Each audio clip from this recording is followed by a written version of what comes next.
Dear students, ഈ വീഡിയോയിൽ മൂഡിൽ എങ്ങനെ ഇൻസ്റ്റാൾ ചെയ്യാമെന്നും അതുപോലെ മൂഡിൽ ഉപയോഗിച്ച് ഇൻറ്റേർണൽ എക്സാമിനേഷൻ എങ്ങനെ ചെയ്യാമെന്നുമാണ് ഇവിടെ കാണുന്നത്. ആദ്യമായിട്ട് നമ്മൾ മൂഡിൽ ഇൻസ്റ്റാൾ ചെയ്യാനായിട്ട് നമ്മൾ പ്ലേ സ്റ്റോറിൽ പോവുക. പ്ലേ സ്റ്റോറിൽ നമ്മൾ മൂഡിൽ എന്ന് ടൈപ്പ് ചെയ്യുക, സെർച്ച് ചെയ്യുക. സെർച്ച് ചെയ്യുമ്പോൾ മൂഡിൽ അവിടെ നമുക്ക് കാണാനായിട്ട് സാധിക്കും. അവിടെ ഇൻസ്റ്റാൾ ചെയ്യുക.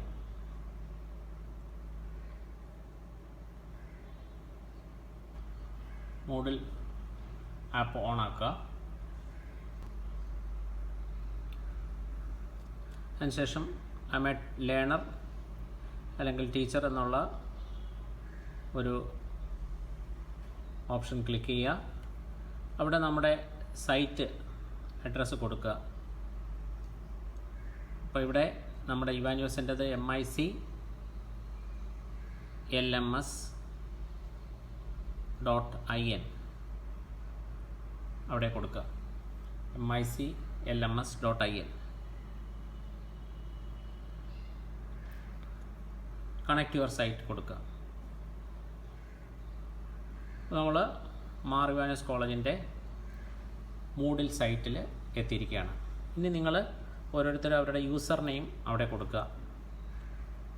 യൂസർ നെയിം പാസ്വേഡ് നിങ്ങൾക്ക് ഓരോ ക്ലാസ്സിൻ്റെയും എക്സൽ ഷീറ്റിൽ ഷെയർ ചെയ്തിട്ടുണ്ട്. അവിടെ നമ്മൾ ആ യൂസർ നെയിമും പാസ്വേഡും കൊടുക്കുക. ഇവിടെ യൂസർ നെയിം പാസ്വേഡ് കൊടുക്കുന്നു. ഇവിടെ ഫുൾ ഇമെയിൽ ID ആയിരിക്കും, നിങ്ങൾ പ്രൊവൈഡ് ചെയ്തിരിക്കുന്ന ഇമെയിൽ ID ആയിരിക്കും നിങ്ങളുടെ യൂസർ നെയിമും. പാസ്വേഡ് നിങ്ങൾക്ക് ഷെയർ ചെയ്തിട്ടുണ്ടാവും. നമ്മൾ യൂസർ നെയിമും പാസ്വേഡും കൊടുത്ത് കയറി കഴിഞ്ഞാൽ നമ്മുടെ ഓൺ സൈറ്റിലാണ് എത്തുന്നത്. നമ്മുടെ മാർ ഇവാനുവേഴ്സ് കോളേജിൻ്റെ സൈറ്റിൽ ഓരോ സ്റ്റുഡൻറ്റിൻ്റെയും ഒരു പേജ് ഉണ്ടാവും. ആ പേജിലായിരിക്കും നമ്മൾ എത്തുക. അത് നമ്മുടെ ഹോം പേജിൽ നമുക്ക് നമ്മുടെ കോഴ്സസൊക്കെ കാണാനായിട്ട് സാധിക്കും. നമ്മൾ ഏതൊക്കെ കോഴ്സുകൾക്കാണ് ഉള്ളത്, ഓരോ സെമിസ്റ്ററിലെയും കറസ്പോണ്ടിങ് കോഴ്സസ് നമുക്കവിടെ കാണാനായിട്ട് സാധിക്കും.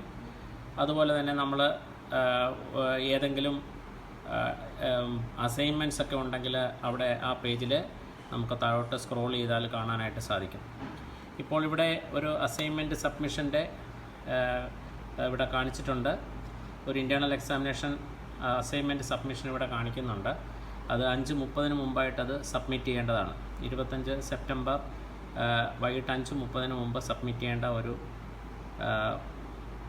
അസൈൻമെൻറ്റ് ഇവിടെ കൊടുത്തിട്ടുണ്ട്.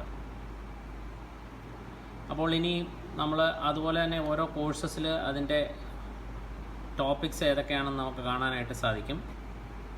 ഒരു കോഴ്സിൽ നമ്മൾ കയറുകയാണെങ്കിൽ ആ കോഴ്സിലുള്ള ഓരോ അനൗൺസ്മെൻറ്റ്സും ആക്ടിവിറ്റീസും ഷെയർഡ് മെറ്റീരിയൽസും ഒക്കെ നമുക്കിവിടെ കാണാനായിട്ട് സാധിക്കും. അപ്പോൾ ഇവിടെ ഇൻറ്റേർണൽ എക്സാമിനേഷൻ ക്വസ്റ്റ്യൻ പേപ്പർ നമുക്കിവിടെ കാണാനായിട്ട് സാധിക്കും. അതൊരു PDF ആയിട്ടാണ് നമുക്കിവിടെ ഷെയർ ചെയ്തിരിക്കുന്നത്. ഇവിടെ നമുക്ക് അതിൻ്റെ PDF ഫയൽ പേരും സാമ്പിൾ ക്വസ്റ്റ്യൻ പേപ്പർ PDF ആണ്. അത് 86.2 KB സൈസുള്ള ഒരു PDF ഫയലായിട്ടാണ് നമ്മളിവിടെ തന്നിരിക്കുന്നത്. അതുപോലെ തന്നെ സബ്മിഷൻ സ്റ്റാറ്റസ് നമ്മൾ ഇതുവരെ സബ്മിറ്റ് ചെയ്തിട്ടില്ല, നോ അറ്റംപ്റ്റ് കാണിക്കുന്നു. അതിൻ്റെ ഗ്രേഡ് മാർക്ക് ടീച്ചേഴ്സ് ഗ്രേഡ് ചെയ്തിട്ടില്ല, അതാണ് നോട്ട് ഗ്രേഡഡ് കാണിക്കുന്നത്. ഇനി കമൻറ്റ്സ്, ടീച്ചേഴ്സ് എന്തെങ്കിലും കമൻറ്റ്സ് ഉണ്ടെങ്കിൽ അതും നമുക്കിവിടെ കൊടുക്കാനായിട്ട് സാധിക്കും. അതുപോലെ തന്നെ എത്ര മണിക്കൂർ അവശേഷിക്കുന്നു ഇനി ആ അസൈൻമെൻറ്റ് സബ്മിറ്റ് ചെയ്യാനായിട്ട്, അതുപോലെ ഡ്യൂ ഡേറ്റ്, അതിൻ്റെ ടൈമും ഒക്കെ ഇവിടെ കൊടുത്തിട്ടുണ്ട്. ഇനി നമുക്ക് ആ ക്വസ്റ്റ്യൻ കാണാനായിട്ട് ഇവിടെ ഒന്ന് ക്ലിക്ക് ചെയ്യാം. ഡൗൺലോഡ് ക്ലിക്ക് ചെയ്യുമ്പോൾ നമുക്ക് ആ ക്വസ്റ്റ്യൻ ഓപ്പൺ ആയിട്ട് വരും. അപ്പോൾ ഇവിടെ നമുക്ക് ആ ക്വസ്റ്റ്യൻ നമുക്ക് കാണാനായിട്ട് സാധിക്കും. ഇവിടെ സാമ്പിൾ ക്വസ്റ്റ്യൻ പേപ്പർ എന്ന ഒരു ഫയൽ നമുക്കിവിടെ കിട്ടിയിട്ടുണ്ട്. ഇതിൽ ക്വസ്റ്റ്യൻസ് ഒന്നും ഇവിടെ തന്നിട്ടില്ല. ഒരു സാമ്പിൾ ക്വസ്റ്റ്യൻ പേപ്പറായിട്ടാണ് നമ്മൾ ഇവിടെ തന്നിരിക്കുക. ഇനി നമ്മൾ ചെയ്യുന്നത് ഈ ക്വസ്റ്റ്യൻ ഇതിന് ശേഷം നമുക്ക് വേണമെങ്കിൽ നെറ്റ് ഓഫ് ചെയ്തിടാവുന്നതാണ്. നമുക്ക് ക്വസ്റ്റ്യൻ ഓൾറെഡി നമ്മുടെ കയ്യിൽ കിട്ടിയിരിക്കുകയാണ്. നെറ്റ് കണ്ടിന്യൂസ് ആയിട്ട് വേണമെന്നില്ല. നെറ്റ് ഇട്ടിരുന്നാലും പ്രശ്നമൊന്നുമില്ല. കാരണം ഇവിടെ ഡേറ്റ ട്രാൻസ്ഫർ കാര്യമായിട്ട് ഇവിടെ ഒന്നും നടക്കുന്നില്ല എന്നുള്ളത് കൊണ്ട് നെറ്റ് ഓണാക്കിയിരുന്നാലും വലിയ ഡേറ്റ ട്രാൻസ്ഫർ ഒന്നും ഉണ്ടാവുന്നില്ല. വേണമെങ്കിൽ നെറ്റ് ഓഫ് ചെയ്തിരുന്നാലും കുഴപ്പമൊന്നുമില്ല. അപ്പോൾ ഈ ക്വസ്റ്റ്യൻ നമുക്ക് ഇവിടെ നിങ്ങളുടെ ഇൻറ്റേർണലിൻ്റെ ക്വസ്റ്റ്യൻസ് നിങ്ങൾക്കിവിടെ കാണാനായിട്ട് സാധിക്കും. അതിനുശേഷം നിങ്ങൾ ചെയ്യേണ്ടത് ഇനി ഇതിൻ്റെ ആൻസർ ചെയ്യുക എന്നുള്ളതാണ്. അപ്പോൾ ഈ ഓരോ ക്വസ്റ്റ്യൻ്റെയും ആൻസർ ചെയ്യാനായിട്ട് നമ്മൾ വൈറ്റ് ഷീറ്റ് ആണ് ഉപയോഗിക്കേണ്ടത്. ഇനി അത് എങ്ങനെയാണ് വൈറ്റ് ഷീറ്റിൽ ആൻസേഴ്സ് തയ്യാറാക്കുന്നതെന്ന് നോക്കാം. ആൻസർ ഷീറ്റ് തയ്യാറാക്കുമ്പോൾ നമ്മൾ വെള്ള പേപ്പർ മാത്രം ഉപയോഗിക്കുക. വൈറ്റ് ഷീറ്റിൽ ആദ്യമായിട്ട് നമ്മുടെ കോളേജിൻ്റെ പേര്, അതുപോലെ നിങ്ങൾ ഏത് സെമസ്റ്ററാണ്, 5th സെമസ്റ്റർ, അത് ആ ക്വസ്റ്റ്യൻ പേപ്പറിൻ്റെ മുകളിൽ കാണുന്ന ആ ഡീറ്റെയിൽസ് എല്ലാം തന്നെ എഴുതാൻ ശ്രദ്ധിക്കുക. അതിനുശേഷം ഒരു കോളം അവിടെ ക്ലാസ് നമ്പർ കൊടുക്കുക. ഇത് മടക്കാതിരിക്കാൻ ശ്രദ്ധിക്കുക. മാർജിൻ ഇടുന്നത് നമ്മൾ മടക്കുന്നൊരു ശീലമുണ്ട്, മടക്കരുത്. സ്കാൻ ചെയ്യുമ്പോൾ അത് ബുദ്ധിമുട്ടുണ്ടാക്കും. അതുകൊണ്ട് മടക്കാതെ മാർജിൻ സ്കെയിൽ ഉപയോഗിച്ചുകൊണ്ട് വരയ്ക്കാനായിട്ട് ശ്രദ്ധിക്കുക. അതുപോലെ മാർജിൻ കൊടുക്കുന്നതിലും പ്രത്യേകം ശ്രദ്ധിക്കേണ്ടതുണ്ട്. മാർജിൻ കൊടുക്കുമ്പോൾ ബോർഡർ ചേർത്ത് എഴുതാതെ ഒരല്പം മാർജിൻ വിട്ട് വേണം എഴുതാനായിട്ട്. എല്ലാ 4 വശത്തും മാർജിൻ കൊടുത്ത് വേണം എഴുതാനായിട്ട്. അല്ലെങ്കിൽ സ്കാൻ ചെയ്യുമ്പോഴും അതുപോലെ തന്നെ അത് അപ്ലോഡ് ചെയ്യുമ്പോഴൊക്കെ പ്രശ്നങ്ങൾ ഉണ്ടാകാതിരിക്കാൻ വേണ്ടിയിട്ടും ആണിത് പറയുന്നത്. അതുപോലെ മാർജിൻ മടക്കരുത്. ഷീറ്റ് മടക്കാതെ ചുളുക്കാതെ വേണം പരീക്ഷ എഴുതാനായിട്ട്. അതിനുശേഷം നിങ്ങളുടെ പേര്, ക്ലാസ് നമ്പർ ഒക്കെ എഴുതാനുള്ള സ്ഥലമുണ്ട്. അതിനുശേഷം ഈ സെക്ഷനിൽ നിങ്ങളുടെ ആൻസേഴ്സ് എഴുതി തുടങ്ങാവുന്നതാണ്. ഒരു ഷീറ്റിൽ ഒരു സൈഡ് മാത്രം ഉപയോഗിക്കുന്നതാണ് നല്ലത്. ഇനിയും നിങ്ങൾക്ക് അടുത്ത ഷീറ്റ് എഴുതുമ്പോൾ അവിടെയും നിങ്ങളുടെ ക്ലാസ് നമ്പർ, അതുപോലെ തന്നെ പേര് മുകളിൽ എഴുതണം. അതുപോലെ പേജ് നമ്പർ ഇടുന്ന കാര്യം, പേജ് നമ്പർ 2 എന്നുള്ളത് ഇടുന്ന കാര്യം പ്രത്യേകം ശ്രദ്ധിക്കണം. അവിടെയും മാർജിനൊക്കെ കൊടുത്ത് വേണം നമ്മൾ കൃത്യമായിട്ട് എഴുതാനായിട്ട്. ഇങ്ങനെ എത്ര പേജ് വേണമെങ്കിലും നമുക്ക് എഴുതാവുന്നതാണ്. പേജുകൾ എഴുതിയതിന് ശേഷം നമുക്കിത് സ്കാൻ ചെയ്യേണ്ടതായിട്ടുണ്ട്.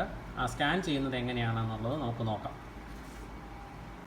ഇനിയിപ്പോൾ നമ്മൾ ആ ഡോക്യുമെൻ്റ് സ്കാൻ ചെയ്യുന്നതിന് എങ്ങനെയാണ് ചെയ്യാമെന്ന് നോക്കാം. അതിനിവിടെ ഉപയോഗിക്കുന്ന ആപ്ലിക്കേഷൻ ടാപ്പ് സ്കാനർ എന്നൊരു ആപ്ലിക്കേഷനാണ്. വ്യത്യസ്തമായ ആപ്ലിക്കേഷൻസ് PDF ഉണ്ടാക്കുന്നതിനായിട്ട് അല്ലെങ്കിൽ PDF ക്രിയേഷനുമായി ബന്ധപ്പെട്ട് അവൈലബിൾ ആണ്. ഇവിടെ ഇപ്പോൾ ഉപയോഗിക്കുന്നത് ടാപ്പ് സ്കാനർ എന്നുള്ള ഒരു ആപ്ലിക്കേഷനാണ്. ഗൂഗിൾ ലെൻസ് ഉപയോഗിക്കാം, അല്ലെങ്കിൽ അഡോബ് സ്കാൻ ഉപയോഗിക്കാം, അല്ലെങ്കിൽ ഫാസ്റ്റ് സ്കാൻ ഉപയോഗിക്കാം. നിരവധി സ്കാനർ ആപ്ലിക്കേഷൻസ് നമുക്കിവിടെ ഉണ്ട്. ഇവിടെ ടാപ്പ് സ്കാനർ എന്നുള്ളൊരു ആപ്ലിക്കേഷനാണ് ഇവിടെ ഉപയോഗിക്കുന്നത്. ടാപ്പ് സ്കാനറിൽ നമുക്ക് ക്യാമറയുടെ ആക്സസ് ആദ്യമായിട്ട് ഇൻസ്റ്റാൾ ചെയ്യുമ്പോൾ ഏതൊരു സ്കാനിങ് ആപ്പാണെങ്കിലും ക്യാമറയുടെ ആക്സസ് ഒക്കെ നമ്മൾ കൊടുക്കേണ്ടതായിട്ടുണ്ട്. കൊടുത്തു കഴിഞ്ഞാൽ നമുക്ക് ഇവിടെ ക്യാമറ ഓണാക്കാം.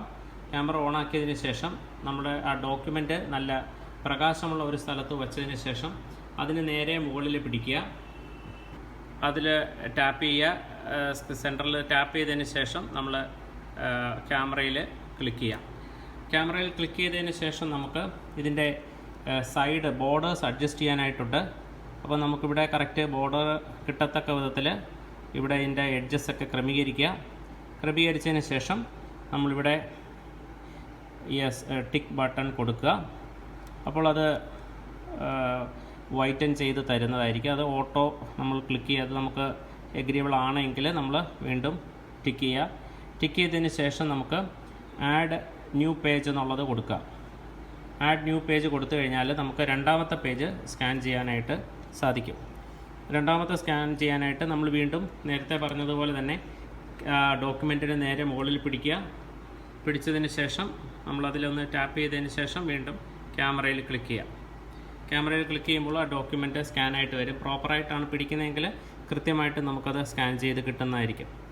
അതിനുശേഷം നമ്മൾ വീണ്ടും ഓക്കെ കൊടുക്കുക. ഓക്കെ കൊടുത്ത് അതിന് ശേഷം വീണ്ടും നമ്മൾ ഓക്കെ കൊടുത്തിട്ട് നമ്മൾ വീണ്ടും ആഡ് ന്യൂ പേജ് എന്നുള്ളത് ക്ലിക്ക് ചെയ്യുക. അല്ലെന്നുണ്ടെങ്കിൽ മൾട്ടി ഓപ്ഷൻസ് ഉണ്ട്. മൾട്ടി പേജസ് ആണെങ്കിൽ നമ്മൾ ഓരോ പേജായിട്ട് നമുക്ക് മാറ്റി വെക്കേണ്ടതില്ല. അത് കണ്ടിന്യൂസ് ആയിട്ട് ചെയ്യാനായിട്ട് സാധിക്കും. ആദ്യമേ തന്നെ ഇതൊക്കെ ഒന്ന് പ്രാക്ടീസ് ചെയ്തിരിക്കുന്നത് നല്ലതായിരിക്കും.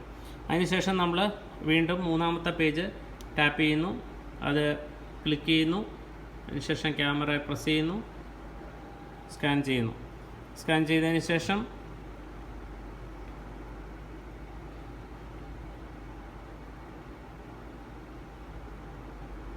നമ്മൾ ആ സെലക്ഷനൊക്കെ പ്രോപ്പറായിട്ട് കൊടുക്കുക. പ്രോപ്പറായിട്ട് കൊടുത്തിട്ട് നമ്മൾ ഓക്കെ കൊടുക്കുക.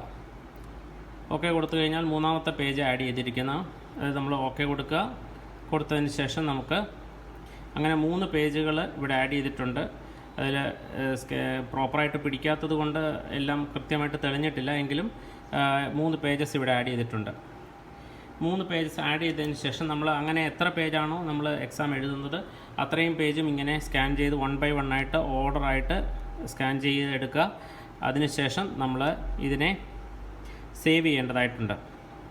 അപ്പോൾ സേവ് ചെയ്യാനായിട്ട് നമ്മൾ ആ ഫയൽ വരിക. ആ ഫയലിൻ്റെ പേര് ഇവിടെ കൊടുത്തിട്ടുണ്ട്. ആ പേര് നമുക്ക് റീനെയിം ചെയ്യാം. നിങ്ങളുടെ പേര് കൊടുക്കാം.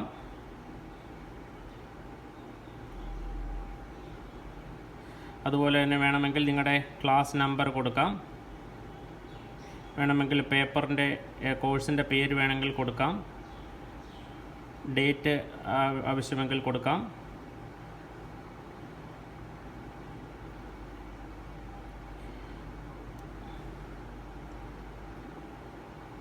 അതിനുശേഷം സേവ് ചെയ്യാം. അത് സേവ് ചെയ്തതിന് ശേഷം നിങ്ങൾക്ക് വേണമെങ്കിൽ ഇത് ഡൗൺലോഡ് ചെയ്യാം. ഡൗൺലോഡ് ചെയ്ത് അത് PDF എന്നുള്ള കാര്യം പ്രത്യേകം ശ്രദ്ധിക്കുക. PDF ആയിട്ട് ഡൗൺലോഡ് ചെയ്യുക, സേവ് ചെയ്യുക. അപ്പോൾ ക്രിയേറ്റ് PDF വരും. അവിടെ നിങ്ങൾക്ക് ഏറ്റവും കൺവീനിയൻ്റ് ആയിട്ട് സേവ് ചെയ്യാവുന്നത് ഗൂഗിളിൻ്റെ ഡ്രൈവിൽ സേവ് ചെയ്യാം. ഗൂഗിൾ ഡ്രൈവിൽ നിങ്ങൾക്ക് മൈ ഡ്രൈവിൽ നമുക്ക് സേവ് ചെയ്യാം. അപ്പോൾ അത് ഗൂഗിൾ ഡ്രൈവിൽ അത് സേവ് ചെയ്തിട്ടുണ്ട്. ഇനി നമുക്ക് ഈ ആൻസർ സ്ക്രിപ്റ്റ് എഴുതിയത് എങ്ങനെ മൂഡിൽ അപ്ലോഡ് ചെയ്യാം എന്ന് നോക്കാം. ഇനി നമ്മൾ ഈ ആൻസർ സ്ക്രിപ്റ്റ് എങ്ങനെ മൂഡിൽ അപ്ലോഡ് ചെയ്യാം എന്ന് നോക്കാം. അതിനായിട്ട് നമ്മൾ വീണ്ടും മൂഡിൽ ക്ലിക്ക് ചെയ്യുക.